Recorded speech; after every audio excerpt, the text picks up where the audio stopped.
We've had 50 years of assault on Palestinian rights.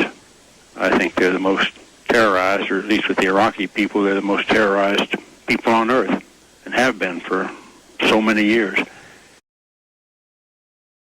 Specifically Israeli and Palestinian conflict, which I think is like different than historic Jewish Arab-Muslim conflict.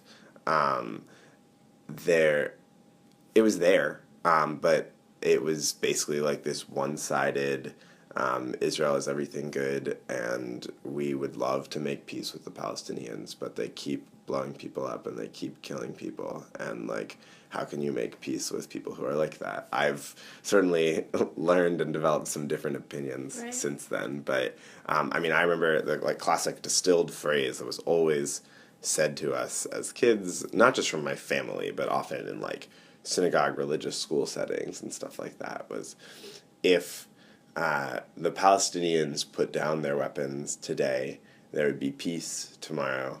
If the Israelis put down their weapons today, the Palestinians would kill us tomorrow. So there are some dominant right-wing discourses about Israel that exist, and I personally don't think that most Jews are right on Israel, but that's what's like heard the most, and that's where most of the money is spent for sure, are like more right-wing views. So that's what comes across as dominant. Apologizing for referring to the West Bank as occupied territories while speaking at the Republican Jewish Coalition. Oh my God, he did what?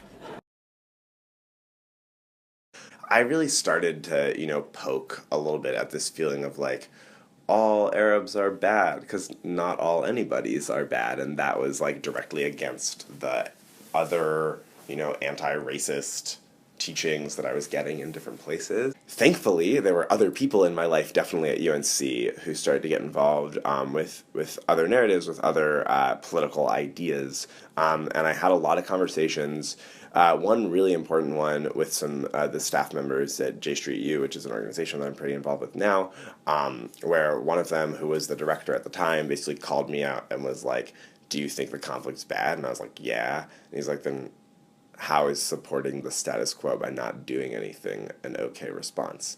And I was like, well, yes, that's like true of every other radical cause that I'm involved with, so why shouldn't it be true of this one?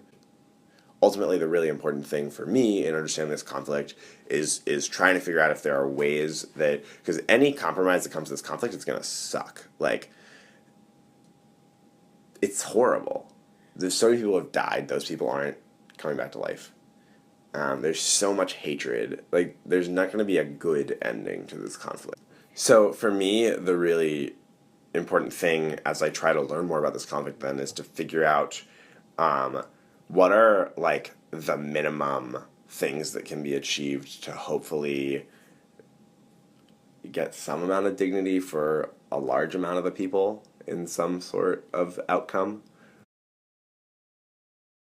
In Hebron, a 14-year-old Palestinian girl was killed when a Jewish settler shot a bullet into her right eye. She'll never get to witness her Holy Land come back to her. In Herzliya, a 14-year-old Israeli girl was killed by a Palestinian pipe bomb. She was just trying to eat her dinner at her favorite restaurant by the beach. We are told to stay within the confines of our religion, of our tradition. As if a young Palestinian girl's life ended by Israeli gunfire is worth any more or less than a young Israeli girl's life ended by a Palestinian pipe bomb. This world would rather chew up and spit out our history than help these two girls. That could have been us.